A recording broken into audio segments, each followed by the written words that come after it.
Саламатсыздарбы, урматтуу телекөрүүчүлөр, Ош Бирим телеканалынын эфирдеги убактысын жаргылчак берүүсү улантат. Түз эфирде алдыдагы 2,5 саат бою кызматыңыздарда мен Кенжебүй Маматсадыкова жана кесиптешим Марат Акимбек уулу болмокчубуз. Андыктан ушу 2,5 саат аралыгында биз сиздерге жакшы бир теманын тегерегине талкуу жүргүзүп, талашка түшкөн бир маселенин оң жана терс тарабына жооп алууга аракет кылабыз. Андыктан биз менен бирге болуңуздар. Урматтуу телекөрүүчүлөр, биз дайым Кудай сиздердин жүрөгүңүздөрдү өйүп келген бир дагы бир теманы алганбыз. Андыктан биз менен бирге болуңуздар. Сиздердин буга чейинки Facebook аркылуу берген сурооңуздарды биз Түз ободо жаңыртып, келген коноктон мындай бир жооп алып берүүгө аракет кылабыз. Андыктан сунушуңуздарды дагы айтып, ушул жетекчиликке эскертип өтмөкчүбүз. Замандаштар, экран алдында телефондор иштеп жатат. 0551 коду менен 370077 номерлерин териңиздер. Бизге байланышып, пикир бөлүшсөңүздөр болот. Бүгүн биз эмне жөнүндө кеп кылабыз? Бир топ убакыттан бери, бир топ убакыт эмес, бир канча жылдан бери десек болот. Эч кандай чыры бүтпөгөн Ош шаардык билим берүү башкармалыгынын айланасында чыр болуп кетет. Эки тараптуу пикирлер айтылат, турдуу сындар айтылат. Кече жакында эле бир канча убакыт жетекчиси жок иш алып бараткан Ош шаардык билим берүү башкармалыгына Авазбек Асанов деген жаңы жетекчи дайындалды. Жаңы жетекчинин келиши менен Ош шаардык билим берүү башкармалыгында мектептерде, садиктерде, бала бакчаларда кандай өзгөрүүлөр болот, эмне кемчиликтер бар, жаңы жетекчи буга кандай баа берет? Айтор мына ушул суроолордун тегерегинде сөз кылабыз. Сиздерде мен ишенем, бир топ чечилбеген көйгөйлөр бар, маселелер бар. Андыктан Түз эфирде ой бөлүшүңүздөр. Кесиптешим айткандай, бул кызмат өткөн жылы 7 ай аралыгында ушул жетекчиси жок калып, ким жетекчи болот деген дагы кызуу кептер айтылып, ар кандай маалыматтар, ар кандай бир ушак айыңдар дагы жүрүп кетти. Мына ушул такталган маалыматтарды же болбосо такталбаган маалыматтарды дагы ушул жетекчиликке берип, биз сиздерге жооп алып берүүгө аракет кылабыз. Ушул жаңы келген жетекчинин канчалык мындай бир билим сапатын жакшыртууга мындай бир аракети бар, планы бар. Мына ушул Түз ободо сиздер менен маек курганы аракет кылат. Сиздер дагы биздерден болгон даярдалган суроолорго жооп берет деп ишенебиз. Телефон алдындагы, экран алдында телефондорго кошумча биз Facebook баракчасына атайын баракча жарыя бергенбиз, замандаштар. Мына ушул жарыянын астына өзүңүздөрдүн сын пикириңиздер болобу, сунушуңуздар болобу же мактоо сөзүңүздөр болобу, айтор кандай гана комментарий болбосун калтырсаңыздар болот. Бизге ушул Ош шаардык билим берүү башкармалыгынын башчысы Авазбек Асанов агайыбыз өзүм келип жооп берем деп убада берип атат, бирок мына ушул келет деген биз дагы терең ишеничтебиз. Кандай гана суроо болбосун, ошол кишинин жеке ишмердүүлүгүнө болобу, алда койгон максаты болобу, же буга чейинки Ош шаардык билим берүү башкармалыгындагы кетирилген кемчиликтер тууралуу сунушуңуздар болсо, ошо комментарий аркылуу же Түз обо аркылуу берсеңиздер болот. Эске салчу нерсе, биз СМС кайрылууларды тилекке каршы ала албайбыз. Андыктан сунушуңуздар болсо же Facebook баракчасына же Түз эфирде телефон аркылуу байланышсаңыздар болот.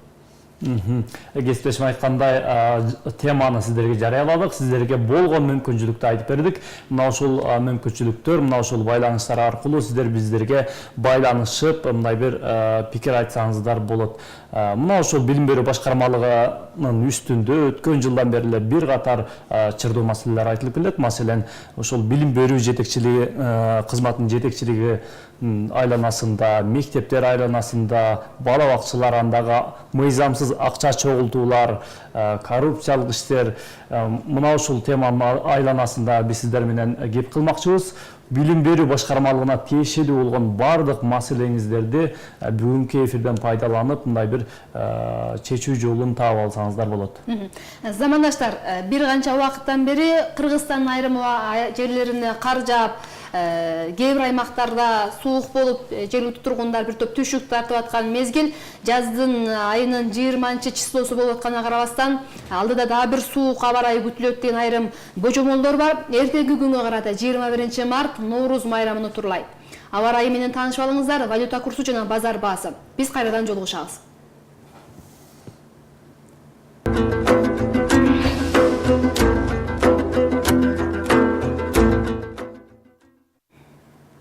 Урматтуу теле көрүүчүлөр, сиздер түз эфирде жаргылчак берүүсүн көрүп жатасыздар. Биз берүүбүздү жаңы эле баштадыгандыктан дагы бир жолу теманы эскертип өтөйүн. Бүгүн биз сиздер менен талкуулачу темабыз билим берүү башкармалыгынын ишмердүүлүгү тагыраагы Ош шаардык билим берүү башкармалыгынын сиздерди түйшөлткөн же болбосо сиздерди мындай бир түшүнбөгөн мындай бир ойго салган маселе болсо бизден түз ойго байланышып сурооңуздарды, сунушуңуздарды берсеңиздер болот. Алдыда мына ушул багытта атайын билим берүү башкармалыгынын жетекчиси бизге келем деп убадасын берген. Мына ошол коноктон сиздерге жооп алып берүүгө аракет кылабыз. Чындыгында жаңы жетекчинин келгендигине бир канча убакыт болду. Ош шаардык билим берүү башкармалыгы кандай абалда, ал жерде кандай маселелер бар? Жаңы жетекчи толугу менен таанышып бүткөнгө убакыт жетерлик болду деп ойлойбуз. Бул жаңы жетекчи жаңы ушул ойлору менен, максаттары менен бөлүшүүгө да даяр экендигин биз менен ой бөлүшкөн. Андыктан бул жолу жаңы жетекчи жакшы бир ой бөлүшөт деген терең ишеничтебиз. Авазбек Асанов агайыбызды Ош шаарынын бир топ жарандары тааныса керек деген ойдомун. Буга чейин Ош мамлекеттик университетинин теология факультетинде, андан кийин бизнес жана менеджмент факультетин бир канча жылдап жетектеп, университеттин өнүгүүсүнө же бир кандайдыр бир салымын кошуп келген деп билебиз. Демек Ош шаардык билим берүү башкармалыгында дагы өзүнүн мүмкүнчүлүгүн, өзүнүн өзгөчөлүгүн көрсөтө алат деген үмүттөр чоң. Андыктан ушул инсаныбыздын бейнесине да салепсе салсаңыздар болот. Жаңы жетекчи алдыдагы кандай пландары бар биз менен бөлүшкөнү аракет жасайт. Мына ушул берүүнүн алдында ушул өзүм келип ушул алдыдагы пландары тууралуу билим берүүнүн сапатын кантип өнүктүрүү керек, мына ушул жагында дагы мындай бир ойлорун, пикирлерин, мындай бир пландарын айтып берүүнү максат кылган. Биз бүгүнкү эфирде эмнелер талкууламакчыбыз? Мына ушул багытка кандай өзгөрүү керек, кандайдыр бир өсүш керек, кайсыл жагында кемчилдик бар? Мына ушул багытта сиздер менен биз ушул түз эфирде талкуу кылмакчыбыз. Андыктан сиздер да активдүү болуп, ушул билим берүү мекемелеринде, орто мектептерде, бала бакчаларда кандай көйгөйлөр бар, кандай жетишпестиктер бар, мына ушул түз ойго байланышып айтып билдирсеңиздер болот. Быйыл 2017 жылга карата жергиликтүү бюджеттен эң көп акча которулган, бөлүнгөн тармактардын бири да мына ушу билим берүү башкармалыгы болуп атат. Бирок жарандардын көпчүлүк бөлүгү бала бакчаларда, садиктерде же болбосо мектептерде алгач биринчи класска баласын окууга киргизүү алдында же бала бакчага баласын киргизүү алдында сөзсүз түрдө орусча айтканда спонсор болушубуз керек деп айтып келишет. Буга чейинки билим берүү башкармалыгынын атын башчысын айтпай эле коелу, бирок жаңы жетекчи алмашкандан кийин мурда биз мектепке балабызды киргизер алдында 4000 бере турган болсок, эми 8000 беришибиз керек болуп калды. Анткени 4000ди Ош шаардык билим берүү башкармалыгына беришибиз керек экен деген ата энелердин бир нааразычылыгы тудурган бир кездерде. Эми жаңы жетекчинин келиши менен бул сумма дагы көтөрүлүп кетпейби? Же тескерисинче түшүп биротоло жок болуп кетпейби? Бизде дагы бир жакшы дебейли, эми бир кызыктырган суроолорубуз бар. Буюрса сиздер менен чогуу жооп алабыз. Алдыда кесиптеш күн тарых рубрикасы даярдалып күтүп калыптыр. Кесиптештерибиз бүгүнкү күнгө тарыхта кандай окуялар болгон, кандай бир тарыхта сиздер менен биздерге маанилүү нерселер болгон, мына ушул окуяларды топтоп сиздерге тартуулаган. Андыктан алдыда күн тарых, андан соң жолугушабыз.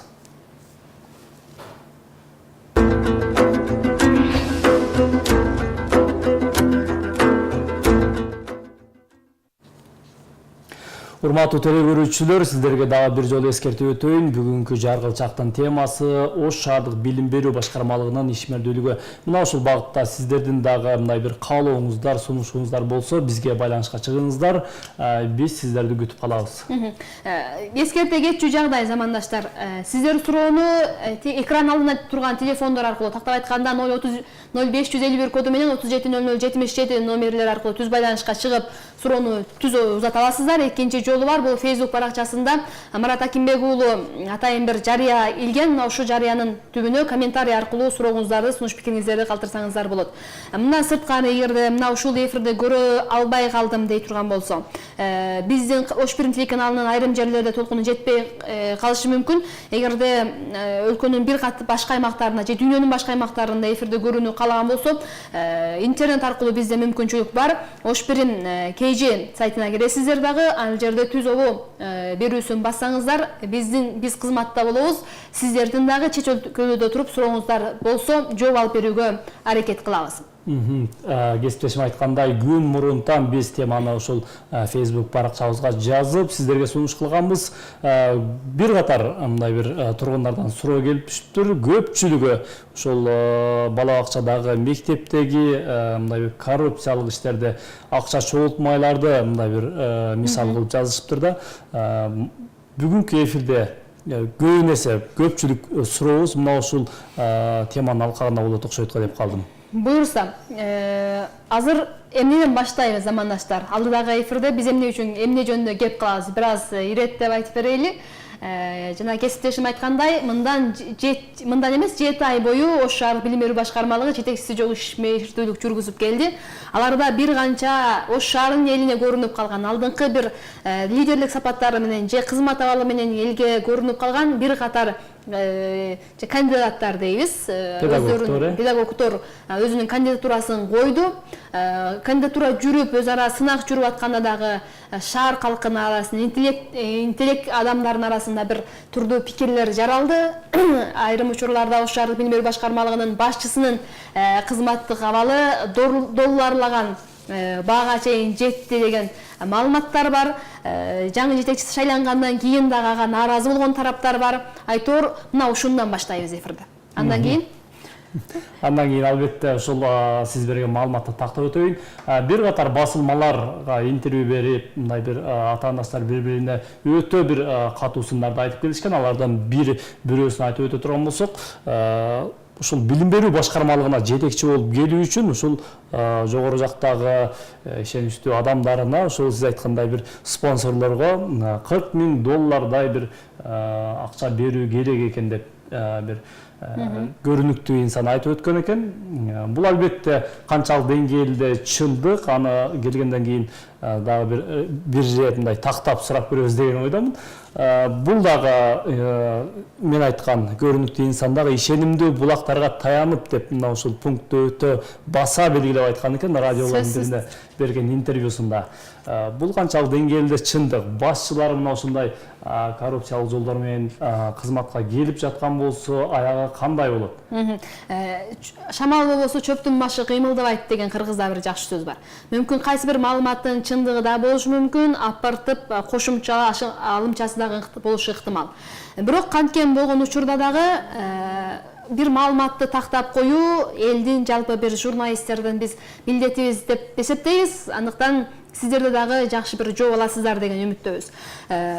Мына ушул жаңы жетекчи келгенден кийин биздин кабарчылар, жаңылыктар бөлүмүнүн кабарчылары маалыматтагы жеке ушул жаңы жетекчиден маалыматты алып көрүшкөн. Жаңы жетекчи Авазбек Асанов агайыбыз бул маалыматтардын баардыгы жалган экендигин тастыктаган, жалган деп бизге жооп берген. Бирок андан кийин дагы бул талаш тартыш аягына чыккан жок. Демек, дагы бир сурообузду узатып коюшубуз абзел. Адатта билим берүү башкармалыгы же мектеп болобу, бала бакча болобу, эң бир социалдык жактан төмөн катмар катары, бул жерде анчалык акча жок мындай коом катары кабыл алынат да.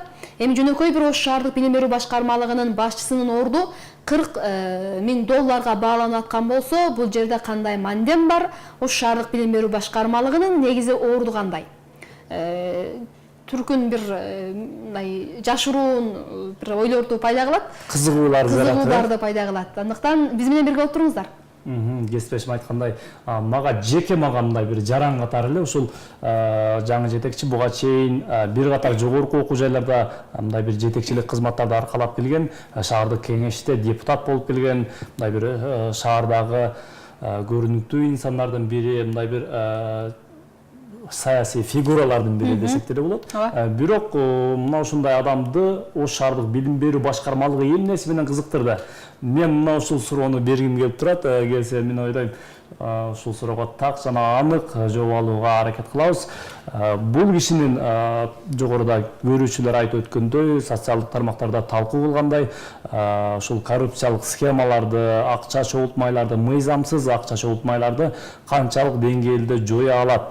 Мына ушул багыттагы сунуш пикирин, мындай бир планын дагы сураганга аракет кылабыз. Алазбек Асанов агайыбыз Ош шаардык кеңешинин депутаты болуп турган учурда тескерисинче мындай бийликтин өкүлү дейбизби, мына ушу бийликтин өкүлү катары эмес, тескерисинче көп учурда сын айтып келген депутаттардан бири. Кандай гана өзү ошол экономика жаатында болобу, же дагы башка тармактар болобу, адис катары же Ош шаардык кеңешинин депутаты катары биз интервью алганы барганда көп учурда оппозициялык көз карашы бар экендиги мындай сезилип турчу да. Бирок эмнегедир ал ушул университеттеги бир факультеттин жетекчилигинен баш тартып, Ош шаардык кеңештик депутаттан бир жанагындай сындаганга мүмкүнчүлүк бар бир катмардан чыгып, тескерисинче аткаруу кызматына келгендигинин себеби чындыгында таң каларлык болуп атат. Мүмкүн буга дагы агайыбыз жакшы бир татыктуу жооп берет деген ишеничтебиз. Анан мына ушул бала бакчалардагы көп учурда бир эле бөлмөдө азыр, бир эле группада, бир эле тайпада 40тан, 50тен, айрым учурда 60тан бала тарбияланган учурлар бар. Буга чейинки билим берүү башкармалыгынын башчысы жакынкы 5-6 жылда Ош шаарында бир канча бала бакча курулат дегендей бир ишенимдүү өзүнүн позициясын билдирген. Бирок эмнегедир жылына 1-2 бала бакча курулуп, ошонун ачылышына көп болбосо, көп учурда бала бакча бир массалык түрдө ачылып, балдар жетиштүү түрдө бакчага барып калды деп айта албайбыз. Жаңы жетекчи буга кандай көз карашта? Мүмкүн бул эфирден жооп алабыз. Кесиптешим айткандай, ушул кызматтын мурдагы жетекчиси менен мындай бир маектешип калганыбызды айткан жайы бар. Ушул шаардагы бюджеттин эң көп бөлүгү мындай бир билим берүү тармагына жумшалат. Ушул темпте мындай бир кеткен болсо, 55 жылда шаарды толук түрдө бала бакча жана мектеп менен камсыздай алабыз деген бир сөз бар эле. Бирок мындай бир калктын саны өсүп, мындай бир мектепке, бала бакчага талап көбөйгөндүктөн бул менин сунушумдагы мындай бир ишке ашпай калышы мүмкүн деген бир маалыматты айтты эле. Мен ойлойм, мамлекетти гана карап отурбастан жеке менчик бала бакчаларды, жеке менчик мектептерди көбөйтүп, жеке ишкерлерге мына ушул багытта мындай бир жеңилдиктерди караса менимче жакшы болот.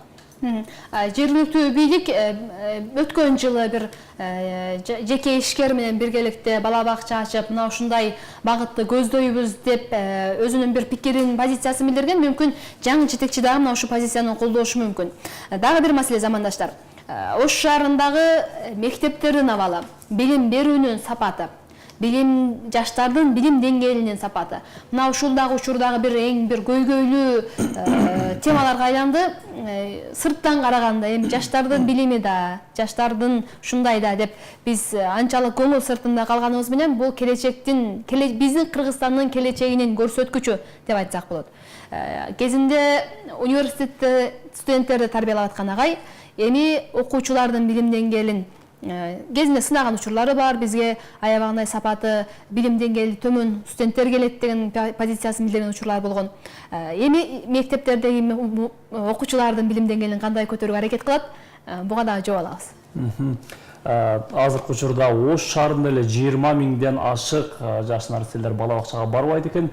Канчалаган жеке менчик, мамлекеттик мындай бир бала бакчалар курулбасын, бала бакчага барбай калган нарселердин саны 20 миңден ашып калыптыр. Бул маселени кандай чечет? Кандай идеясы, кандай планы бар? Жетекчиден келгенде сурап көрмөкчүбүз. Кезинде бул азыркы жетекчи ушул билим берүүнүн, орто мектептеги билим берүүнүн сапатын кесиптешим айткандай бир катар мындай сындап, сунуштарын айтып жүргөн.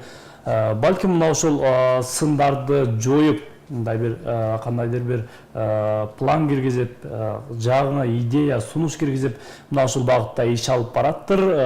Алдыдагы мүнөттөрдө, алдыдагы сааттарда конок келсе, сиздер дагы активдүү болуп, мына ушул багыттагы суроолоруңуздарды азыртан камдап, төз ободо интернет аркылуу, түз байланыш аркылуу берсеңиздер болот. Ал эми азыр бизде жарнама. Урматтуу теле көрүүчүлөр, жарнамадан кийин өлкөнүн аймагында, Ошто жана дүйнөдө алынган акыркы жаңылыктар менен таанышасыздар. Андан соң Алай районунда бул жолу Ноорuz майрамы жергиликтүү тургундарга өзгөчө бир жакшы бир жаңылык тартуулады, өзгөчө бир иш-чара болуп өттү. Мына ушуга арналган атайын чыгарылышка күбө болосуздар. Андан кийин биз конок менен маегибизди баштайбыз.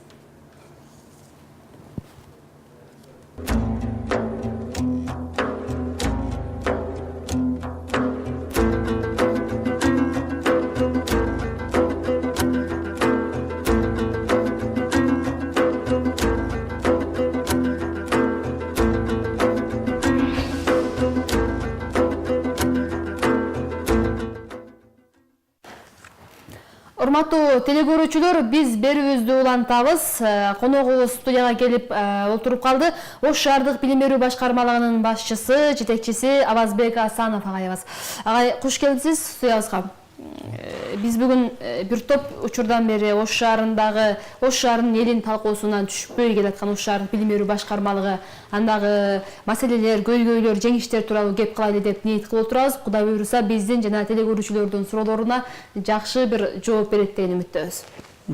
Агай, ушул сиз жаңы кызматка дайындалганда эле биз ушул эфирге чакырып бир пландар менен бөлүшсө экен деп бир сунуш киргизген элек. Бирок өзүңүздүн жумушуңузга байланыштуу убакыт саат ушул экен, ушул күнгө түшкеле болтурат. Негизи эле ушул жетекчилик кызматка, кайсы бир кызматка барууда ар бир адамдын планы болот да. Мындай кылсам, бул тармакты мындай кылып оңдой берсем, же болбосо ушундай бир өзүмдүн ишими киргизсем депчи, идеямы киргизсем деп. Сизде кандай план болду? Башында келерде эмне план кылдыңыз? Кайсыл жагында кемчилдик бар ушул тармактын? Кайсыл жагын оңдойм деп келдиңиз? Билим берүү системасы бул менин эң негизги иштеген системам.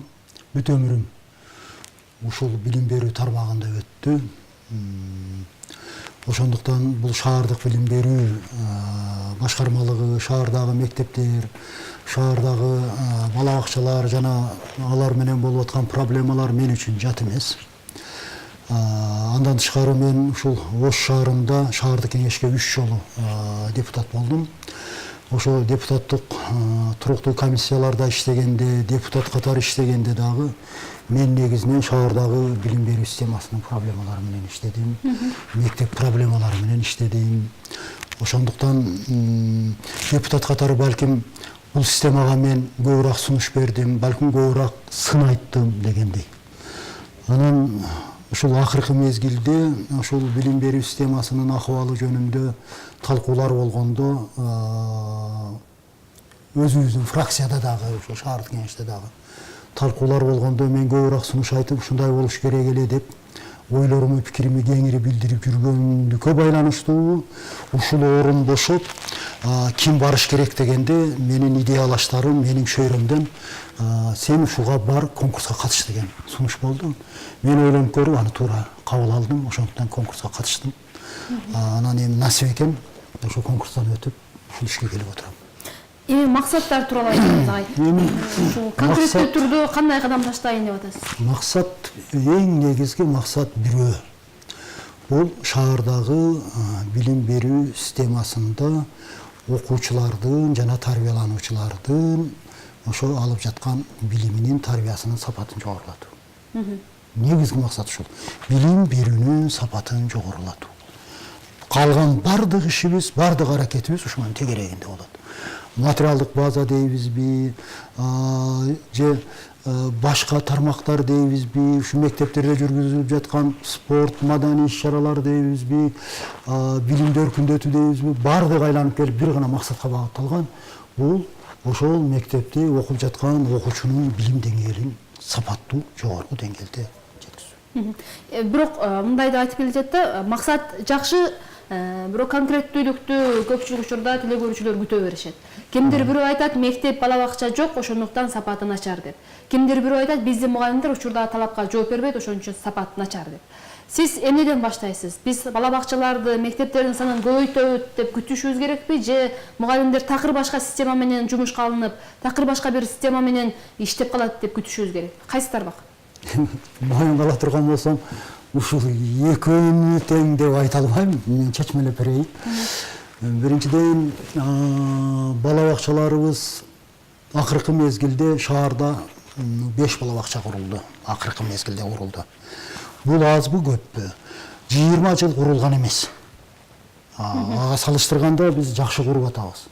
Бирок ошол эле учурда бир мезгилде бала бакчалар сатылып кеткен, 46 бала бакча сатылган. Менчикке өтүп кеткен. Менчикке өтүп кеткен. Биз 5өөнү курдук. Демек ол мурдагы бала бакчалардын ордуну эч убакта толуктай албайт. Ошондуктан бала бакчаларда орун жетишпейт бүгүнкү күндө. Дагы балким 2 жыл, 3 жыл, бир канча жыл ушул акыбал уланышы мүмкүн. Бүгүнкү күндө мен өзүм дагы таң калып жатам. Мына бала бакчаларга барсам, бир группада 30 бала болуш керек болсо, 30'un ордуна 60 болушу күнүм иш катары. Бул ушундай болсо боло берет деген сыяктуу кабыл алынып калыптыр да. Бул кандай болбош керек. Бирок айла жок. Элибиздин талабын канааттандырыш үчүн ошол 30'un ордуна 60 бала группада тарбияланып атат. Бул айла жок, ушундай шартка барып атабыз. Биз муну оңдошубуз керек. Бала бакчалардын саны жетишпейт. Ошондой эле мектептердин саны жетишпейт. Мектептерибизде эми албетте биз баягы эгемендүүлүктүн алгачкы жылдарында мектептерибизди Кудай сактап сатпаптырбыз. Бирок азыр дагы мектептер кошулуп курулуп атат. Бирок ошол эле учурда калкыбыздын саны өсүп атат. СССРдин убагында Кыргызстанда 5 миллион калк бар болчу. Азыр Кыргызстанда 6 миллион калк бар. Кээ бирөөлөр айтып атат, эми 1 миллиону миграция сыртта жүрөт деп. Бирок баласы бул жерде да алардын. Баласы бул жерде. Демек, балдардын саны көп. Дагы мектептер салыныш керек. Бүгүнкү күндө шаарда мектептер салынып жатат. Алар бүткөндө эле маселе чечилет деп айта албаймын. Дагы керек болот. Биз бул темага кененирээк кайрылабыз, эскертип салып өтөйлү. Урматтуу телегөрүүчүлөр, биз түз эфирдебиз. Экрандан телефондор бар. 0551 коду менен 370077 номерлерин терип, коногубузга сурооңуздарды, сунуш пикириңиздерди берсеңиздер болот. Линия бош. Агай, жана сиз айтып өткөн билим сапатын жакшыртууга көбүрөөк басым жасалат дегендей бир идеяны айтып өттүңүз. Ага мен да толук түрдө кошулам, бирок аны мындай бир ага бир тоскоол болгон дейбизби, бир оорубуз бар, мындай бир коррупциялык жактарчы. Маселен, мектепке баласын киргизүүдө, бала бакчага киргизүүдө жок эле дегенде бир сыйакы берип, же болбосо кайсы бир суммада каражатты чөнтөгүнө сала коюп, ушундай адатыбыз бар да. Сиз кандай деп ойлойсуз? Коррупциялык схемаларды канчалык деңгээлде жоюлат деп айтсак болот? Мисалы, ар бир эле мектепте ушундай нерсе бар да. Азыр социалдык тармактарга суроо салганыбызда көпчүлүк тургундар мына ушул нерсени айтты. Өзүңүз айтып атасыз, мектептерди кыдырып жүрөм жаңы бөлгөндөн бери. Негизи ушул маалыматты тактай аласызбы? Чындыгында эле ошондой коррупция болуп атыптырбы? Сиздерге маалымат жетти? Көрө алдыңызбы? Бул негизги проблемалардын бири, мен жанагы айткан мектептерде билим берүүнүн сапатын жогорулатабыз деген сүйлөм ушунчалык көп айтылган сүйлөм да. Бул сүйлөмдү кимдер гана айтпады? Бул ойду кимдер гана айтпады? Балким угуучулар, ата-энелер, даже мен кээ бир кесиптештерим, коллегаларым дагы бул мен айткан ушул сүйлөмдү баягы жөн эле айтылган сүйлөм катары кабыл алышы мүмкүн, эми айтат да. Телевизорге келгенде эми ушуну айтат да, айтпай коймок беле деп. Мен жөн эле айтып атканым жок, ушул билим сапатын жогорулатабыз дегенди бир нерсеге негизделип айтып атам да. Өзүмдүн пландарым бар. Мен жашым жетип калган адаммын.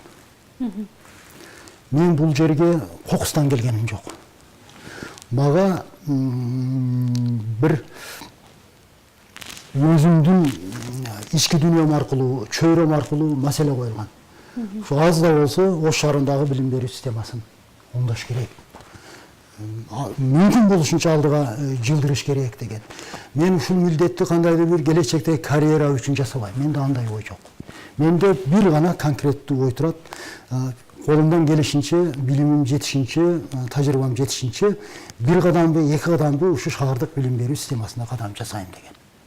Мындай внутренний ушундай бир чечимим бар, максатым бар. Мен бул системада Мен педагогикалык институт бүтүргөнмүн. Математика боюнча мектеп мугалимимин кесибим. Агай, кесибиңизди буга чейин айтып өттүк, сөзүңүздү бөлгөнгө кайдыр туура келип турат. Конкреттүү, мисалы, экөөбүз суроо берип, конкреттүү кадамыңызды Конкреттүү жооп берейин. Мына жооп берейин. Коррупция бар бекен, жок бекен? Коррупция бар. Канчалык деңгээлде? Ой, биз Кыргызстанда жашап атып, анан кийин бул билим берүү системасында коррупция жок болуп калганда, анда окумуш болбойбу? Анын эмнесин жашырабыз? Кыргызстанда коррупция барбы? Бар. Бардык жерде барбы? Бар. Аны кайсы гана жерде коррупция мындай жок деген жерде айта аласыңар? Биздин билим берүү системасында да бар. Бирок бир нерсени айтам. Мен мектепти терди аралап жүрөм, буга чейин да аралап жүргөмүн. Баягы көбүртүп жабырткан коррупция жок албетте. Андай коррупция жок. Анда билим берүү мектеп системасында балким башкалар менен жаман көрбөсүн, кээ бир системадагыдай көбүргөн жабырган коррупция болгондо анда кыйрап калмакпыз. Анда мамлекеттин коопсуздугу чатак болмок. Бар, мен мектептерди кыдырып жүрөм, муну коллегаларым менен муну иштеп жүрөм. Мисалы үчүн, ошол мектепте 100 мугалим иштей турган болсо, кой аксагы менен 100 дейт. Ичинен сөзсүз кимдир бирөө чыгат экен. Ал балким завуштур, ал балким жөнөкөй мугалимдер, ал балким директордур. Бирок бар, бирок көп эмес. Биз аны менен күрөшө алабыз. Мен ойлойм, алеги кайтпас болуп кете элек. Аны аяктыра алабыз. Рахмат. Бизде байланыш бар, кабыл алайлы. Урматтуу теле көрүүчү, сизди угуп жатабыз. Отабыз сизди. Мен конокко бере турган суроом бар эле. Бүгүнкү күндө жогорку окуу жайларда коррупция өтө күч алган да. Ушул коррупцияны кантип жоюу жолдору барбы? Ошол суроом. Рахмат. Ыраазычылык белгисеңиз. Сунушуңузду укканы кызыктуу окшойт. Мектептер жөнүндө сөз кылып жатабыз, бирок бул тема мен үчүн жат эмес. Мен себеби жогорку билим берүү системасында көп жыл иштедим. Бир канча факультеттерде декан болгонмун, теология факультетинин куруучу деканымын, бизнес менеджмент факультетинин деканы болуп узак жылдар иштедим. Жогорку окуу жайларда коррупция болушу мүмкүн. Аны жоюунун бир жолу 10 жыл мурункудан азыр жакшы. Себеби жалпы республикалык тестирование деген бар. Студент болуш үчүн жалпы республикалык тестированиядан белгилүү балдан өтүш керек. Конкрет айтсак 110 балдан. Азыр 110 балдан өтпөгөн студентти университеттер кабыл ала албайт. Бул коррупцияны бир топ азайтты дейм. Мисалы үчүн кабыл алуудагы коррупцияны. Ал эми окуудагы коррупция дагы айланып келип болушу мүмкүн. Бул жерде күнөө эки тараптан бирдей. Бир эле мугалимди же бир эле студентти ата-энени күнөөлөй бергенинге болбойт. Ата-эне баласынан жакшы окууну талап кылса, студент чындап билим алгысы келсе, коррупцияга жол жок. Бизде дагы байланыш бар экен. Урматтуу теле көрүүчү, сизди угуп жатабыз. Саламатсызбы? Саламатсызбы? Мен ошол бир аманат сөз айтып койгум келип атат да агайгачы. Айтыңыз. Бул бери студент мен тиги Москвага учуп калдым, ушул агайдан бүткөн экен, бин деген окуганчы. Аябай ошол жакшы билимдер, ошол жерде жакшы иштеп, анан кийин ректорим деп айтып калсам, ошол жакта айтып калды. Ошого мен аманат сөз айткым келип атат да, бул агайды көтөрүш керек экен. Ушундай адамдар болсо, ошол аманат окуп кеткен, ошол өтө чоң ыраазычылыкты айтып койгум келди ошол агайдын эмелерине. Ыраазычылык билдирсеңиз сизге дагы. Рахмат. Сурооңуздар, сунушуңуздар болсо, линиябыз бош. Агай, азыр айтып атасыз да, коррупция көп, бардыгын чечишибиз керек депчи. Бунун айланасында дегеним жок, бар дедим. Бар дедиңиз. Көп Кыргызстанда бар деп атпайсызбы? Эми ал жерде мектеп болушу мүмкүн, мектептин директору болушу мүмкүн, же мугалими болушу мүмкүн деп атасыз да. Бирок мага конкреттүү бир ата-эне кайрылган. Шаардагы бир мектепке баламды 1-класска киргизейин деп барсам, мурун ушу эки баласы уда экен. Биринчи балам киргизгенде 4000 берип киргиздим эле. Кийин шаарды сизге чейинки бир жетекчилердин бири жетекчи болуп келгенден кийинки жылы барсам, аны эми 6000ге көтөр деп атат. Анткени 2000-и түп-түз эле ош шаардык билим берүү башкармагына түшөт экен депчи. Бул жерде Ош шаардык билим берүү башкармалыгы үстүнөн тейлеп турат экен, ошолор көзөмөл жүргүзүп турат экен депчи. Негизи Ош шаардык билим берүү башкармалыгы кандай көзөмөл жүргүзүп, окуучуларды кабыл алууда же бала бакчага наристелерди кабыл алууда кандай көзөмөл жүргүзө аласыздар? Эми суроо жөнөкөй сезилгени менен мындайда биринчиден мектептердин өзүнүн микрорайондору бар. Мектеп жайгашкан өзүнүн микрорайону бөлүнгөн жери бар. Ошол жердин балдарын алыш керек. Албетте ошол жердин балдарын алыш керек. Анан кийин ошолдон ашы орун калса, башка микрорайондон балдарды алыш керек. Анан ушул жерде мектептин рейтингине жараша талаш башталат. Кайсы бир мектептин аты жакшы, билимди жакшы берет, кайсы бир мектеп начарыраак болушу мүмкүн, рейтинги начар дебейли, рейтинги төмөнүрөөк болушу мүмкүн. Анан ата-эне өзүнүн микрорайонунда турган мектепке бербестен башка мектепке беришке аракет кыла баштайт. Тигилер барганда албетте биринчи каршы болушат, макул болушпайт. Жок, сиздин жашаган жериңиз башка жер, биз сиздин балаңызды кабыл албайбыз дейт. Анан отказ болгон жерде, дефицит болгон жерде анан башталат. Тааныш издемей башталат, сунуш кылмай башталат. Анан эми ушуну биз ушунун үстүнөн иштешибиз керек. Бул биздин эң негизги проблемабыз. Анан эми ушу кабыл алууда башкармалыктын өзү, эми менимче башкармалык дегенде аппаратты айтып атат, жетекчиликти айтып атат. Мындай ой болбош керек да. Башкармалык отурат дагы эл ошол башкармалыкка кандайдыр бир жолдор менен келишет, кандайдыр бир өтүнүчтөрдү, арыздарды, кайрылуулар болот, анан башкармалык мектептерге бөлүштүрөт. Андай эмес, эми жекече кайрылуу да болушу мүмкүн. Мисалы үчүн мага бир ата-эне ыйлап келиши мүмкүн да, бир проблемасын айтып, мен да кайрылышым мүмкүн. Тиги жетек мектепке же садикке шарты мындай экен, мынандай деген арыз менен келип атат.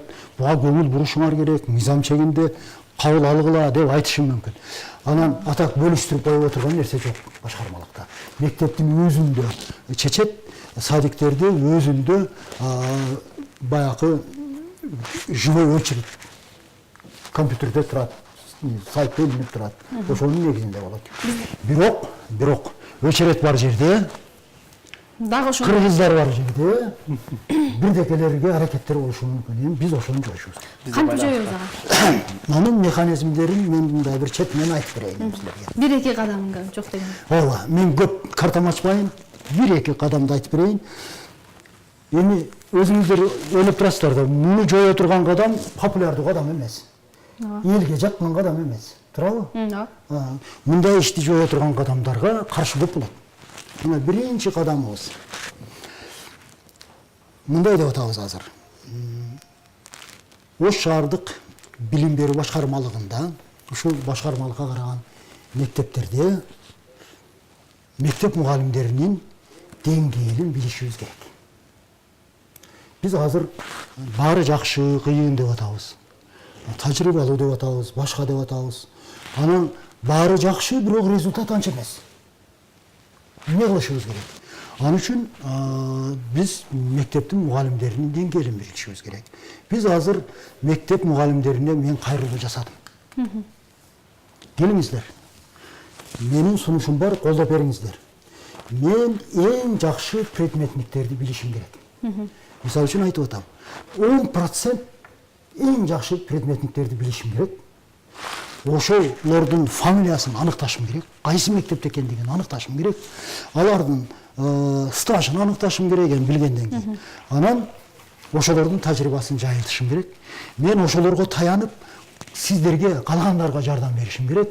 Мен ошолорго таянып, проблемаларыбызды чечишибиз керек. Аттестация жүргүзөсүздөр. Ошон үчүн мен айтып атам, диагностикалык аттестация деп атадык. Максат эң жакшыларды аныктоо, жамандарды аныктоп жазалап эмес. Эң жакшыларды аныктоп, ошолордон группа түзүп, алдыңкы отряд түзүп, мектептерибизди оңдоо. Рахмат ага. Бизде байланыш бар экен. Урматтуу теле көрүүчү, сизди угуп жатабыз. Алло. Кош келипсиз. Саламатсыздарбы? Саламатсызбы? Абазбек мырза. Кош келипсиз. Рахмат. Биринчиден сизге суроо берейин дедим эле, мына бул Терешкова мектеп-интернатындагы Матикеева азыркы убакта иштейби, иштебейби? Сизге чейин ушу Терешкова интернатында өтө коррупция күчөп кеткен. Буга эч кимдин алы жетпейт эле бул эжеге. Соттошуп, соту деле калбады, соттон деле жеңип чыга берет. Азыркы күндө Матикеева өзү иштейби? Мен угушум боюнча ушу баласы иштейт деп уктум эле. Анан эми сизге жаңыдан эми сизди да көрүп турабыз. Сизге чейинки жетекчилерди да көргөнбүз. Гүлайым Ашрапованы да көргөнбүз, бар жогун эле көргөнбүз. Эми сизди дагы бир ушуга мындай көбүнчө ушу Терешкова мектеп-интернатында эч кимдин ушу Матикеевага алы жетпейт. Мен ушуга таң калам да, ушул боюнча да бир карап койсоңуз, ар бир жылдын ушул конкурсунда балдарды алганда дагы бир торпоктон алат деп айтат. Ушуну да бир тактап айтып, бир тактап жүргүзүп, Терешкованы бир жакшы көзөмөлдөп коюңузчу. Сизден сураныч. Эми сиз жаңыдан келдиңиз, сиздин ишиңизге ийгилик, үй бүлөңүзгө бакыт таалай, эл үчүн жакшы иштеп бериңиз. Рахмат сизге. Рахмат эже. Байланышка рахмат. Терешкова тууралуу Шаардык кеңештин депутат катарында буга чейин маалыматыңыз болсо керек. Учурунда Куштарбек Кимсанов агайыбыз дагы ушул маселеге аралашты деген талкуулар болгон. Сиздин маалыматыңыз кандай? Матикеева эжеге боюнча. Терешкова, мен биринчи Терешкова мектеби жөнүндө айтайын. Терешкова мектеби бул интернат. Белгилүү сандагы окуучулары бар, ал окуучулары эми ушу шаардын мектеби болгонуна карабастан райондордон келген окуучулар да бар, областтан келген окуучулар бар. Бир убакта областтык маанидеги мектеп-интернат болгон, жакшы мектеп-интернат болгон. Андан тышкары ошол өзүнүн микрорайонунда интернатка жатпастан ошо үйүнө барып келип окуган окуучулар да бар. Анан тиги Матикеева эжеке эми азыр иштейт. Директор болуп иштеп атат. Директор болуп иштеп атат. Мына мен жаңыдан келген адаммын, 2 жолу сүйлөштүк. Кээ бир проблемалар жөнүндө сүйлөштүк. Анан эми тигил эжекенин айткан пикирин мен эске алайын, мен муну изилдеп көрөйүн. Эми азыр дароо эле бирдеке деп айтышым кыйын. Эми баласы барып, өзү жазылып, баласы андай болбосо керек дейм. Мен муну терең изилдейм. Эгерде мага координаттарыңызды берсеңиз, мен жообуңузду да берем. Демек, жеке маселелер боюнча сизге кайрылса дагы арыз муңу болсо кайрылса болот, э? Замандаштар алдыда бизди жарнама күтүп атат. Жарнамадан кийин кайрадан жолугушабыз.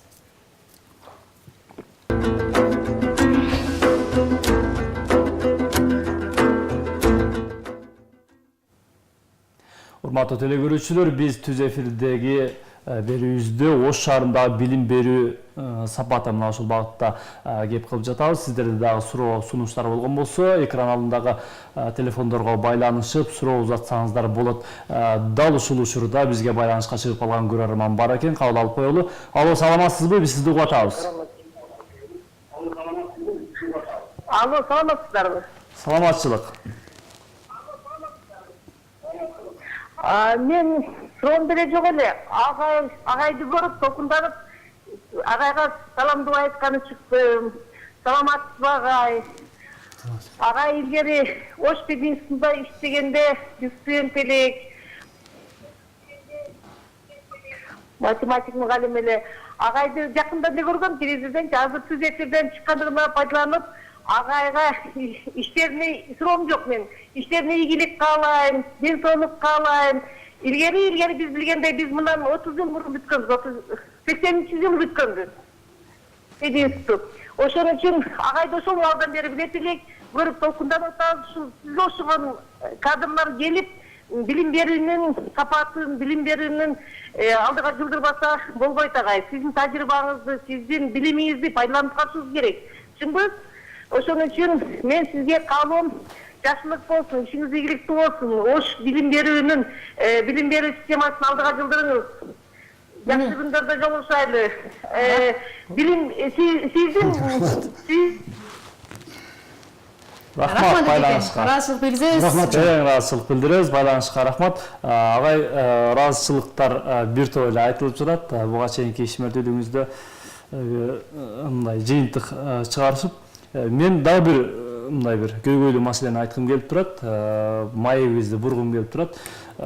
бала бакчаларда, мектептерде мыйзамсыз дейбизби же болбосо кандайдыр бир уруксатсыз дейбизби акча топтоолор көп болот да. Маселен биз бүгүнкү эфирде белгилөөдө социалдык тармактарга суроо салганбыз. Кандай көйгөйлөр бар деп. Көпчүлүк ата-энелер мыйзамсыз акча топтоолорду ушул кароолчудан баштап ушул техничка эжеге чейин акча чогултабыз деп айтып келишет да. Негизи мыйзамдуу түрдө сиздерден уруксатыңыздар менен мектепте эмнелерге акча топтолот? Тизмеги болсо тизмектеп бере аласызбы? Тизмектеп берейин. Ага чейин мен бир нерсени айткым келет да. Мен телекөрүүчүлөргө кайрылам. Азыр менин сөзүмү туура түшүнүшүңүздөрдү суранам да. Туура түшүнүүгө аракет кылыңыздар. Мен жана бул жерде отуруп сөз болду. Ош шаардык билим берүү башкармалыгынын бюджети бүгүн 940 миллиондон ашык. Ош шаарынын бюджетинен, бир жыл бюджетинен көп. Ош шаарынын бюджетинен көп. Көп. Мындай караганда мындай өтө укмуштай сезилет да. Бирок бунун негизги бөлүгү айлыкка кетет. Канча пайыз? 80%-дан жогору. Айлыкка кетет. Мугалимдердин, тарбиячылардын айлыгын билесиздер. Мактана албайбыз да, өтө жакшы деп. Анан мектептин проблемаларын билесиздер. Мисалы үчүн мен каалар элем ушул азыр мектептин ар бир классында интерактивдүү доска болсо. Интернет иштесе. Окуучуларыбыз ушу электрондук китепканаларга кире алса, компьютердик класстар болсо дейт элем. Бирок шаарыбызда ошондойбу бүгүнкү акыбал? Жок, ага жете элекпиз. Кадам таштап атабыз, жасап атабыз, бирок мен ойлогондой, ата-энелер ойлогондой эмес. Ага акча керек.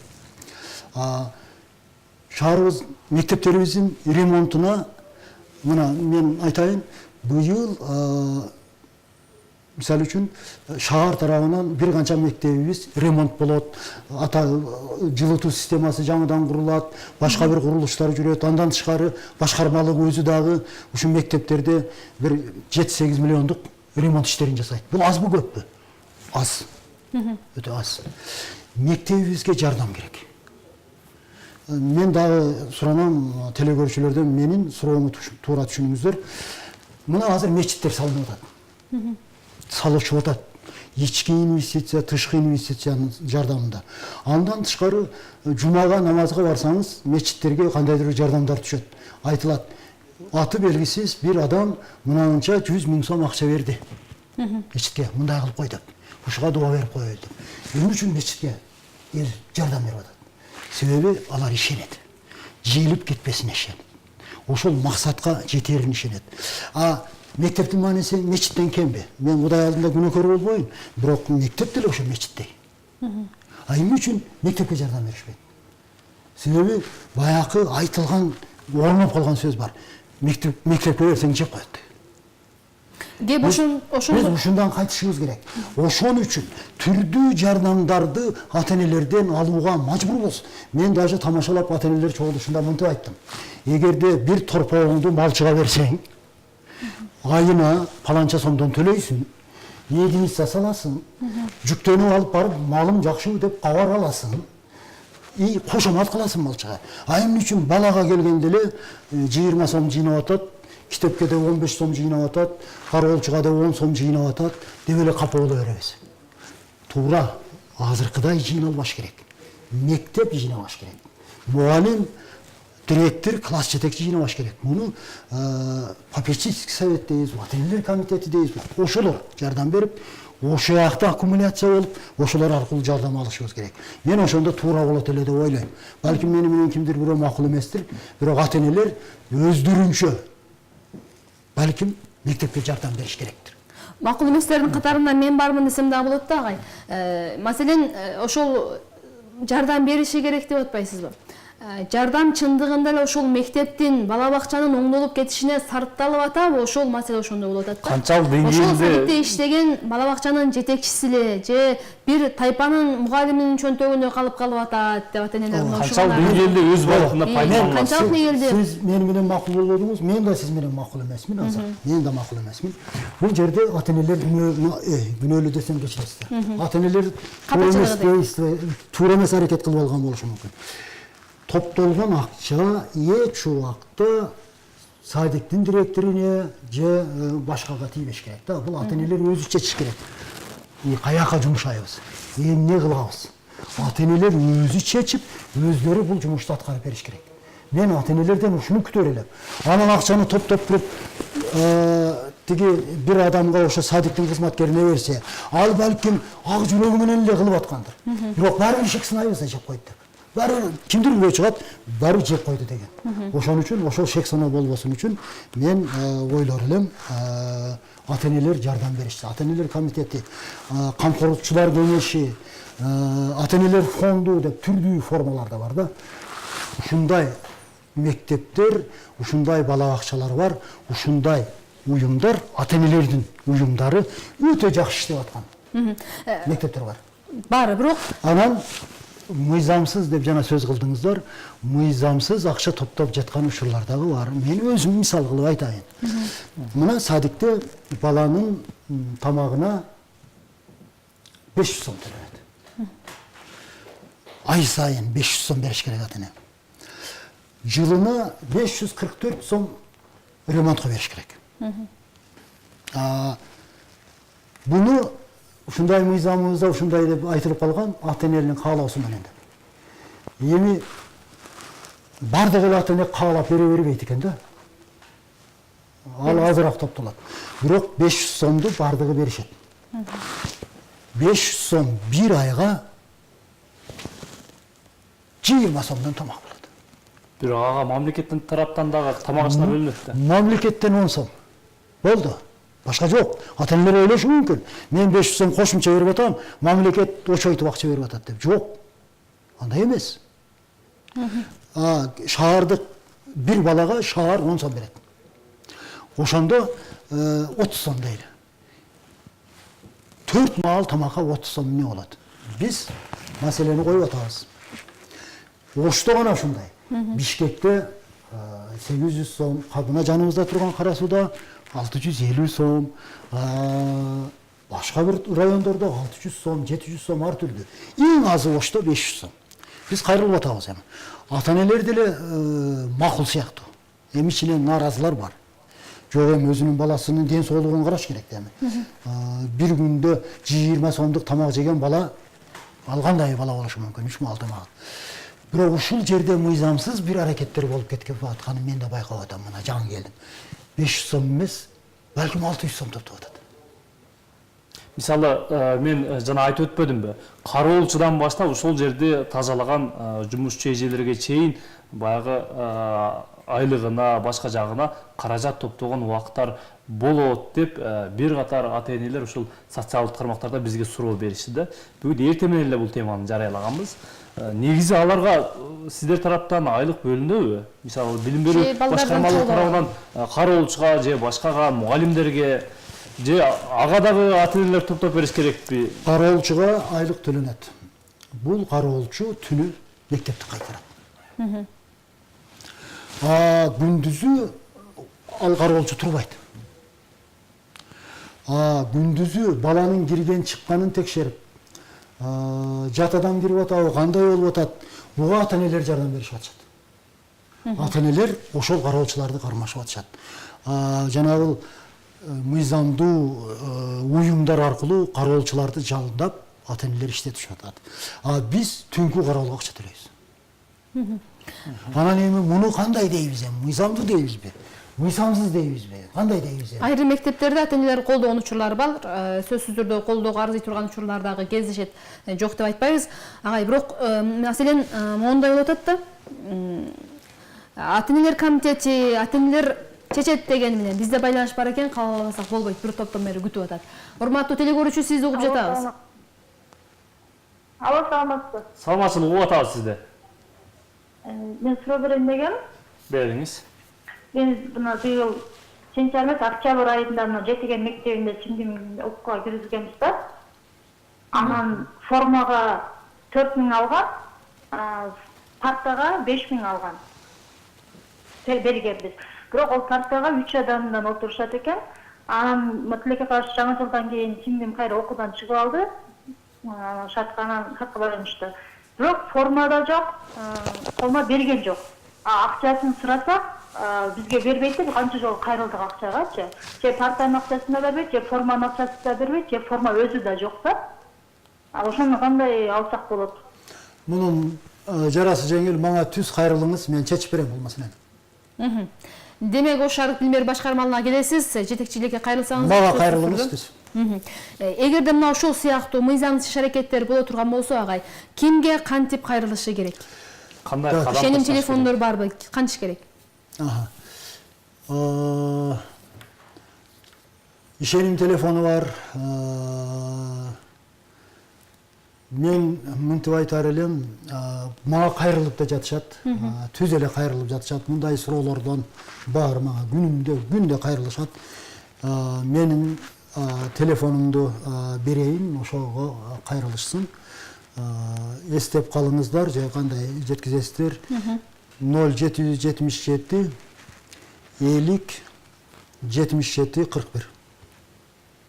Ушул телефон менен кайрылсаңдар мага.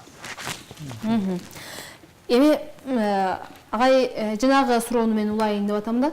Ата-энелер комитети деген менен ал жерде 1-2 эле ата-эне болот экен, 60 окуучуну 1-2 ошо комитеттин төрайымы же төрагасы болгон ата-энелер тагдырын чечип коюп атышыптыр да. Анан ата-энелерде мындай бир сунуш болуп атат. Мүмкүн учурунда газды, сууга дагы ортодо бир контролёрлор акчаны жеп коюп атат дегенин негизинде алар электрондоштурганда кайсы бир акынын төлөгөндө. Биз билим берүү системасына дагы мына ушундай электрондук бир системаны киргизсек кандай болот? Туура айтасыз. Садиктин акысын, тамак аштын акысын ушул электрондук негизде төлөсө. Мен 1,5 айга жакын иштедим. Шаарыбызда мектептер, садиктер жана башка уюмдар көп.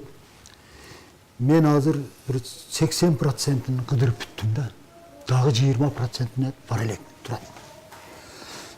Барган жеримде комплекс проблемалар жөнүндө сүйлөшөбүз. Баягы ремонту, короосунан баштап, китепканасына чейин, мугалимдеринен баштап, жардамчы персоналга чейин, мүмкүн болушунча класстарга, окуучуларга киргенге аракет кылып атам, окуучулар менен түз сүйлөшкөнгө аракет кылып атам.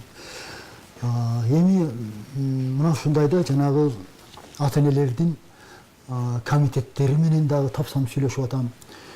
Көбүнчө алар табыла бербейт экен. Мен барган учурда кээ бир мектептерде жок болуп калып атат. Бирок мен чакырып азыр бир 13-14 ата-энелер комитетинин төрагалары менен сүйлөштүм. Менин максатым алар менен сүйлөшкө деп аткандагы максатым мен попечительский жана камкорчулар кеңеши, ата-энелер комитети же ата-энелер фонду ушундай атта иштешет экен да. Ушулардын бир семинарын өткөзөйүн дедим. Семинарын өткөзөйүн деп, анан мектепти жаманаттуу кылбастан акча топтоп мектеп жип койду деген бир жаманаттуудан кутулуш үчүн ошолор менен кеңешип кандай формада кылабыз. Бул жерде албетте атайын эсеп ачылыш керек, акча банкка түшүш керек. Көп мектептерде ошондой. Банкка түшүп атат. Кээ бир жерде түз иштешип атышат. Мына ушул жөнүндө сүйлөшөлү деп атабыз. Ошону менен катар дагы сиздин сурооңузга дагы бир жооп. Буга чейин жанагы садиктерде акчаларды заведующийлар жыйнайт экен. Садиктин заведующийлары акчаны жыйлап 500 сомдон. Анан кийин аны кандай каражат болбосун? Кандай чогуу? Аны алып келип туруп анан кийин счетко банкка тапшырып, то есть биздин бухгалтерияга келип, андан банкка түшүп, анан кийин кайра мен тамак сатып алам деп туруп, кайра жаздырып акчаны алып, анан кийин тамак сатып алат экен. Биз эми ошону жогору жактын да талабы ушундай болду, өзү негизи жогору жактын талабы болду. Жеке менин менетим деп, эмгегимде мактана албайм, бирок мен ошону колдодум. Азыр төлөм счетко түшөт, банкка түшөт. Ал жерден тендер аркылуу таркатылат. өздері сатып алып неме кылышпайт. Рахмат агай. Бизде урматтуу теле көрүүчүлөр бир жаңылык келип калыптыр. Сөзсүз түрдө сиздер менен бөлүшкөнгө шашылып атабыз. Жалпы Ош Бирим телеканалынын көрүүчүлөр үчүн жагымдуу жаңылык болушу ыктымал. Анткени бүгүнкү күндөн баштап, дал ушул мүнөттөрдөн баштап Ош Бирим телеканалы Бишкек жана Чүй аймагынын борборлорунда HD форматында өзүнүн берүүсү толкуну жетти. Буюрса жакынкы убактарда Кыргызстандын башка облустарынын борборлорунда бир канча сааттардан кийин тартып калышы күтүлүп жатат. Андыктан бизди бир гана түштүк аймагында эмес, Кыргызстандын Бишкек жана Чүй облусунун борборунан дагы көрсөңүздөр болот. Эми агай сиздин жеке ишмердүүлүгүңүзгө кайрып келсек да. Сиз билим берүү башкармалыгына келгенге чейин билим депутат катары же факультеттин жетекчиси катары окуучулардын билим деңгээли төмөн болуп атат. Бизге жаштардын билим деңгээли төмөн бойдон келип атат жогорку жайына деп айтып аткансыз да. Эми өзүңүз ушул тармакка түштүңүз. Конкреттүү мугалимдер аттестацияны өткөргөндөн сырткары кандай кадамдарды таштайсыз окуучулардын билим деңгээлин жогорулатыш үчүн? Өтө оор суроо. Өтө оор суроо да. Туура айттыңар, мен буга чейин мектеп системасын сынап жүргөнсүз. Критикалап жүргөм. Мен мына өзүм келип ошого түшүп калдым. Эми мени критика кылышат. Аны сезип атам. Ошол сезип атуу менен бир катарда ушул ишке барам деп конкурска катышууну чечим кабыл алгандан баштап ой менин башымда турат. Эң таң калыштуусу шатыратып айта турган жообум жок. Мында дап-даяр шаблоным жок да. Мындай биринчиден, экинчиден, үчүнчүдөн деп. Мындай пикирлешкенге гана, мындай ой бөлүшкөнгө аракет кылайын. Канткенде ушул деңгээлден чыгабыз. Биринчиден жанагы кадамдарды жасап, эми бул мен бирөөнү айттым, андан башка да механизмдерибиз бар. Башка дагы бир жолдорубуз, кыялдарыбыз бар. Мугалимдерибиздин эмгекке болгон мамилесин өзгөртүү. Мен мугалимдердин билимин көтөрүп жиберем деп айта албайм. Себеби алар университеттерди бүтүшкөн, тажрыйбалуу иштеп жүрүшөт. Бирок мен жетекчи катары ушундай шарт түзөм. Мугалимдерибиз балким эмгекке карата мамилесин өзгөртүшөт. Балким жоопкерчилиги күчөйт эгер менин пландарым ишке ашса. Пландарыңызды азырынча айткыңыз келбей атат. Эми кантип жоопкерчилигин? Жок, мен аны азыр айта албайм. Айта албайсыз. Жок, Мына мурда айткандай карталарыңызды ача бересизби бир четте? Жок, мен бир негизги картамы ачып койдум. Мейли, дагы бир картамы ачайын. Жанагындай жакшы мугалимдерди аныктап алгандан кийин мектептердин кайсы мектеп жакшы? Эгерде күчтүү мугалими көп болсо. Билим сапаты. Күчтүү мугалими көп мектеп жакшы. Biz күчтүү мугалимдерди аныктоо менен мектептин бир рейтингин түзөбүз. Мектептин рейтинги көп компоненттүү, көп нерседен түзүлөт. Биз азыр мугалимдердин билими күчтүү деген бир пункт боюнча рейтинг түзөбүз. Андан тышкары тарбия иштери боюнча бир механизм менен рейтинг түзөбүз. Балким ушуга чейинки боюнча эле эреже бузулган эмес, буга чейин жакшы болгон, балдары тартиптүү деген бир рейтинг немебиз бардыр. Градациябыз бар, аны алабыз. Спорт боюнча, маданият боюнча, коомдук иш-чаралар боюнча ушундай рейтингдер менен мектептин тизмесин түзөбүз. Агай, негизи жакшы кесип. Мен дагы бир нерсени айтайын, жанагы оюму айтпай калдым. Дагы бир картаны кызытып жибердиңер, ачайын. 9-класс госэкзамен тапшырат. 11-класс ОРТ тапшырат. Булардын билими аныкталат. Жылда булардын билимин алып туруп мектепке баа беребиз. Мына ОРТдан сенин балаң мынанча тапшырды, бул жакшы. Балким толук бойдон чагылдырбай калар мектептин көрүнүшүн.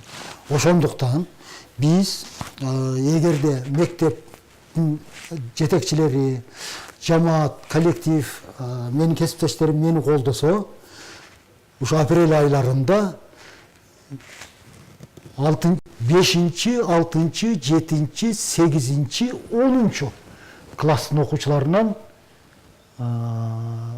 пробный тест алууну каалап турам. Буюрса жакшы бир жыйынтыктан жетесиздер деген үмүттөмүн. Мыкты кесипкөй инсан кайда болбосун мыкты болуп иштей берет да, агай. Азыр сиз мыктысын тандайбыз, ошонун негизинде рейтинг түзөбүз деп атпайбызбы? Жаманын кантебиз анан? Жаманын тарбиялайбыз. талапка жооп бербегенден иштен айдайсызбы же тарбиялайсыз? Жок, бул жерде мен мындай деп айтайынчы. Мына ушул пробный тестированиянын натыйжасында ишке жарабай турган адам чыкпайт деп ойлойм мен. Андайлар болбош. Эгер жарабагандар чыгып калса не кылабыз? Жок, ал жарабагандар чыгыш үчүн такыр 0 болот да, ошондо жарабай калат. Ал жарабагандар менен жеке иштейбиз. Биз аны жазалабайбыз, иштен айдабайбыз, жарыялап аны мен андай акым жок. Мына ол такыр ишке жарабаган бирөө экен деп мен жарыялай албайм. Менин тестимдин андай акысы жок. Менин тестим күчтүүнү тандоо болуп атат. Бирок беркиндей мугалимдер менен биз жеке иштейбиз. Рахмат агай. Жөн таштап койбойбуз, иштейбиз. Бизде жарнама бар экен, урматтуу замандаштар. Жарнамадан кийин кайрадан жолугушабыз.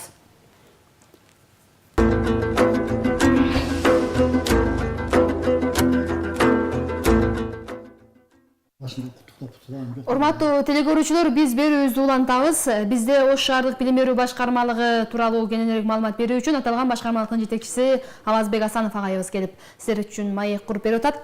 Эми чында өзүңүзгө келди окшойт агай. Биз мисалы Ош шаардык билим берүү башкармалыгы JTI жетекчиси жок, ишмердүүлүк жүргүзүүдө. Анан ал арада кандидаттар чыгышты, тиги болот экен, бул болот экен деп.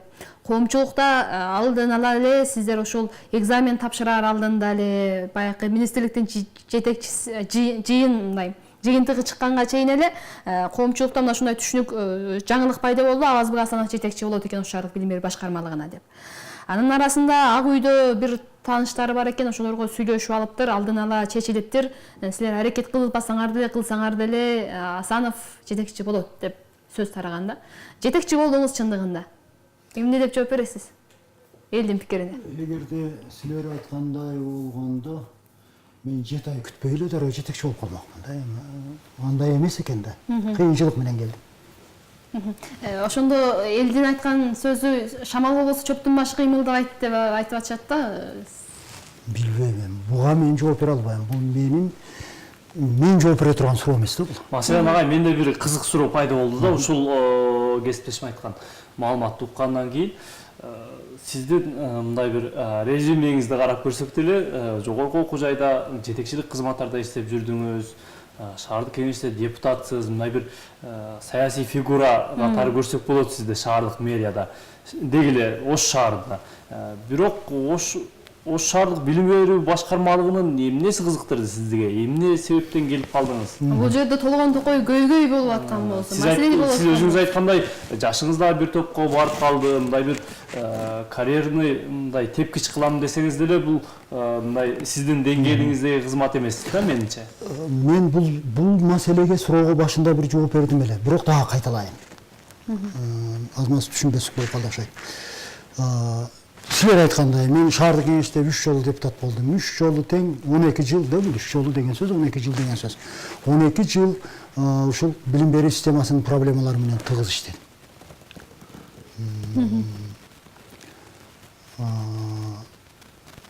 Көп сын айткан адам мен болсом керек. Көп сунуш айткан адам мен болсо керек. Мен силерге бир мисал катары айтайынчы, эң элементарный мисал. Азыр шаардык билим берүү башкармалыгынын башкармалыктын офиси, конторасы дейлем, эң жооптуу жери бир кичинекей бир финский үйдө турат да. Ош шаарында андан эски имарат жок. Тар, батпаган бир жер. Мисалы үчүн мен азыр уялам, ошол жерге инвестор барса, мага жолукканы, мага инвестиция бербейт. Себеби ал кирет дагы мындай карап туруп, ушул жерде отурган адам менен кантип иштешкенге болот дейт да. Жардам бербейт. Ал бирдекени айтып көрөбүз, ал бир деп туруп кетип калат. Мен эгерде грант алам деп бирөөнү чакырсам, мага грант бербейт. Себеби менин башкармалыгым турган имарат бир эски имарат. Өзүн эптей албагандар кантип бул бөлүнгөн грант деп дейт деген маселе болот да. Ошол мезгилинде мына эски мэрия бошоп атканда мен сунуш бердим. Эми кимдер экенин айтпайын ал жетекчилерге. Эмне отурасыңар? Чоң имарат бошоду. Мына бир крылосын өткүлө. Шаардык кеңеш макул. Силерди колдойт. Ремонтун акча бөлүп берели. Өтүшпөдү. Мисалы үчүн ушуга мен нааразы болуп сындадым. Башка иштер болду. Анан шаарда билим берүү системасын оңдоо керек деген маселе шаардык кеңеште каралган сайын бул жетекчиликте бир өзгөрүү болуш керек деген токтолуп атты да. Бул суроо турду. Ким барыш керек дегенде менин партиялаштарым, менин фракциям, ошол эле шаардык кеңеш сиз барбайсызбы деген сунуш болду. Мен макул болдум, келдим. Себеби балким колумдан келип оңдойт. Маселен, ар бир адамдын ар бир жүрүшүндө, ар бир мындай бир чечим кабыл алышында жеке кызыкчылык да болот да кай. Маселен, баятан бери ачык сүйлөшүп, мындай бир анча-мынча суроолорду ачык жооп берип, ачык эле пикириңизди айтып атасыз. Сизде кандай кызыкчылык болду? Маселен, жеке кызыкчылык да болот да. Мен мисалы ушул жерде иштешимге жеке кызыкчылыгым себеби мындай материалдык, мисалы айлык алып иштейм, тиги бул башка себептер. Мисал катары айтып кетейин агай. Бул суроону эмне үчүн берип атабыз да, шаар тургундарына моундай болуп атат. Алмазбек Асанов келгенге чейинки жетекчилер Ош шаардык билим берүү башкармалыгынын жетекчиси болгондон кийин 1 жылдан кийин эле тигиндей машина унааны минип калыптыр. Моундай унааны минип калды, бул байып кетти деген пикирлер бар да. Сизде ушундай кызыкчылык жокпу деген пикир бар. Мындай өтө мындай суроо болду. Ошондой мен жооп берейин бул сурооңузга. Мен мектепти бүткөндө, университет, институт бүткөндөн кийин Карас районунда Крупская деген мектепте иштедим. Ошол СССР мезгилинде белгилүү чоң мектептердин бири болчу. 3 тилде окутчу. Кыргыз, орус, өзбек тилинде. Мен математик мугалим болуп баргандан кийин эми ал мезгилде 18 саат бир ставка болсо, кеминде 24 саат менен иштечилек. Себеби 1,5 ставка деген сөз да. Мага орус класстары менен өзбек класстары беришти. Мен кыргыз группасын окугам. Башында ушундай кыйынчылык болду, бирок мен ошол жерде орусча үйрөндүм, өзбекче үйрөндүм, мен өзүмө бир рахат алдым. Менде канааттануу пайда болду. Кыргызча сүйлөйм, окута алам, орусча окута алам, өзбекче окута алам. Рахаттануу пайда болду. Насип экен белгилүү бир мезгилде иштеп, Юнуска келдим. Институтта келип иштеп жүрдүм. Эми адамдарды окуттук, жана кээ бирөөлөр мына тааныгандар көрүп, ыраазычылыгын айтып атат, мен үмүт кылам чын дилден деп. Ушундай болду. Кийин Пешенекен теология факультетине декан болдум. Мен ал жерден рахат алдым. Мен чет өлкө менен иштедим. Ал жерде мени айлыгы башкасынан дагы ошол факультетти ачып жолго койгондугум. Бир шаарыбызга, университетке бир жаңылык киргизгендигим, бир мүмкүнчүлүгүм бар экендигинен рахат алдым.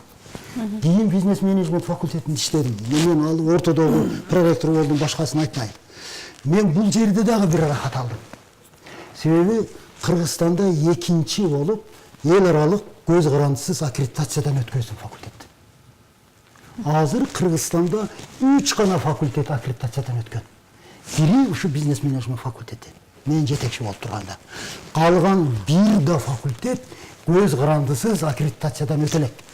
Демек материал муну эсепке албаганда, мисалы үчүн аутса, ол Американын өзүнүн сертификаты менен иштейт, лицензиясы менен, Манастыр Түркиянын лицензиясы менен иштейт, КРСУ балким Россиянын лицензиясы менен иштейт.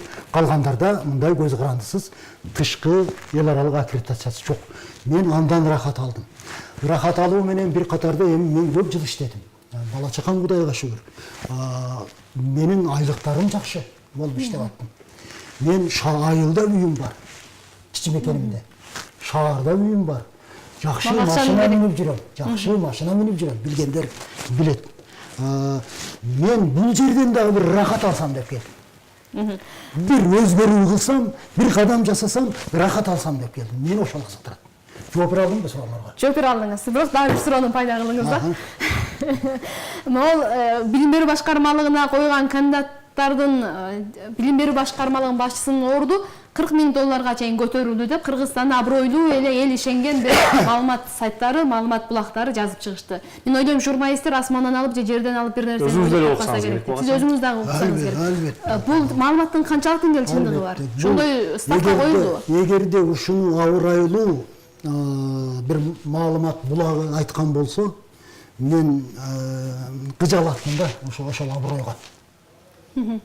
Чындыкка чакып жатпайт. Мага бирге окууну бүткөн бир курдашым эл агартуунун отличниги, мектептин директори телефон чалды. Ой, алке деди. Жакшынакай, ишиң бар. $40.000 бар экен. Не кыласың башыңа? Жатпайсың. Не бир тополоңго келип атасың? Ошол маалыматты угуптур да. Окуду да, бардык интернет. Эми ол маалымат булагы адамдын көңүлү эле жүрөгү ооруйт дебейт экен да. Жапайы заман экен да азыр. Каяктан алганын айткан жок, ким айтканын айткан жок. Мисалы үчүн, мен ушул маалымат жалган экендигин мага байланыштуу. Калгандарга байланыштуу билбейм. Кимдир бирөө $40.000 бергиси келгендир. Мен аны айта албайм. Бирок мага байланыштуу. Мен каалагандай деңгээлде баягы не дейт? Ант ичип бере алам, убада бере алам, Куран кармайм деген жерлер бар го. Ошондой кылышым мүмкүн. Менин оппоненттерим, мени менен кошо тапшыргандар кимдир бирөөнүн ошондой проблемасы болсо ал анык. Дагы бир маалымат булагынын проблемасы. Дагы бир маселени тактап койгонуңуз жакшы болчудай болот атагай. Биздин убакыт аянтчылык барды, акыркы суроолордон болсун. Сиздин эле атаандаштарыңыздын бирөөсү, сиз ошол башкармалыкка башчы болуп келгенден кийин бизге интервью берген, кабарчыбыз барып алган. Эреже боюнча сиздер атайын комиссиядан өттүңүздөр, тест тапшырдыңыздар, ОЗЭК өтүшү болду дегендей. Ошонун негизинде эң көп бал алган киши, эми логикага таянып алганда деле ошол жетекчи болушу керек экен да.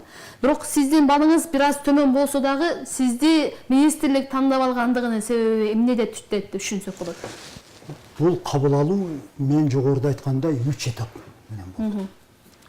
Бир этабында кимдир бирөө менден көп алгандыр. Башка этабында мен көп алган болушум мүмкүн да. Бул жерде андай нерсе жок.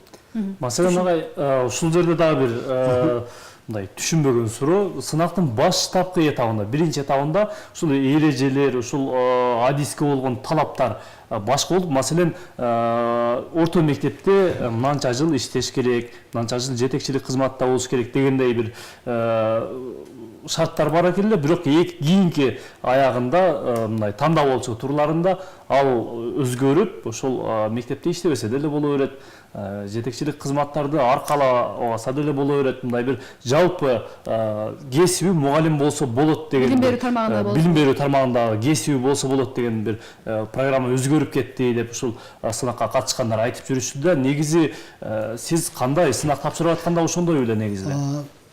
Бул суроо мындай алганда бул мен жооп бере турган суроо эмес. Ушул суроонун алкагында положенияны мени жок оюм айтам. Положенияны мен өзгөртпөйм. Эмнесин көз каранды? Мен жобону мен түзбөйм. Анда укмуш болбойбу? Мисалы, ошол жобону түзгөндөр башка, суроо ошолорго.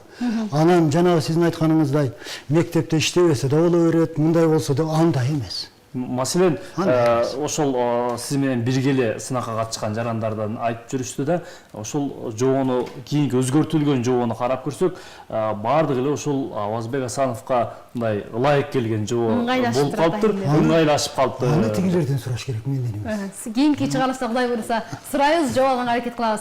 Замандаштар, бизге бөлүнгөн убакыт аяндан чыгып баратат. Сизге бир эркин микрофон берели, жалпы элге кайрылып нуска мазмундуу кайрылууңузду айтсаңыз. Мен биринчиден мына